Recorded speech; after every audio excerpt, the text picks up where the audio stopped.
Alright, saya nak tunjukkan kenapa kita uh, ambil peluang untuk register sebagai business. Okey ya. Dekat sini kita tengok bila kita register kepada business dengan bayar RM110, SIM card RM20, RM130. Okey. So kita akan dapat terus personal accident dengan life insurance punya RM4,000. Personal accident RM50,000. Dan kita akan dapat lagi, bukan setakat tu, dia akan bagi lagi kita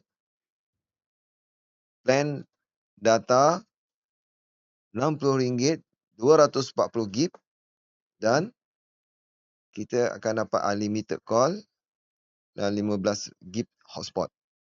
Okey? Bila kita dah ambil je business, automatik kita sudah jadi ranking kepada business. So bila business ni manfaat dia, kalau kita tengok commission dia beri daripada business ni tinggi. Untuk mereka yang nak buat network, sesuai sangat untuk gunakan plan ranking business ni. So, beza je antara plan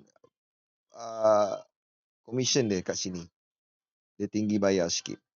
So, sekarang ni, kalau kita register sebagai pro, dia bayar kita level 1, 6%, level 2, 2%, level 3, 8%. Kecil. So, bila kita guna light pun standard. First, memang lagi kecil lah. 5%, 2% hingga ke 7% level 3. So, bila kita register kepada business ni, kita hanya fight untuk pergi kepada junior center.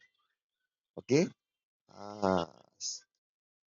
So, bila kita business ni, cecah saja income kita 100 passive income, automatik kita akan road to junior center. Dia akan pergi ke junior center. Bila junior center, baru dia akan buka infinity. Maknanya third infinity ni level ke bawah daripada level 3, 4, 5, 6 kita akan makan 1%. Dan bila capai saja 200 income passive, kita akan pergi kepada service center.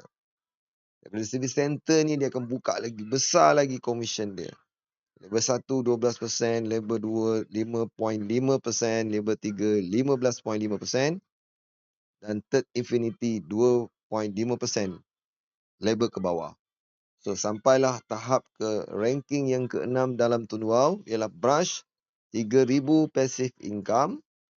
Kita akan mendapat setiap satu level 15% daripada commission top up. 8%, 18% level 3, third infinity 5%. So, syarat dia bila kita dah sampai ke Brush, kalau 3,000 income passive, apa dah hal nak top up RM100 ni. Okey.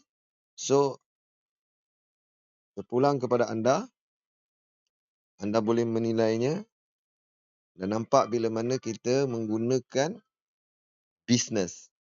Okey. Dekat sini dia dah tunjukkan bila mana kita upgrade kepada ranking sebagai business like. Business, pelindungan business, kita akan dapat manfaat tu. Okey, anda dapat sesuatu, semoga manfaat insya-Allah.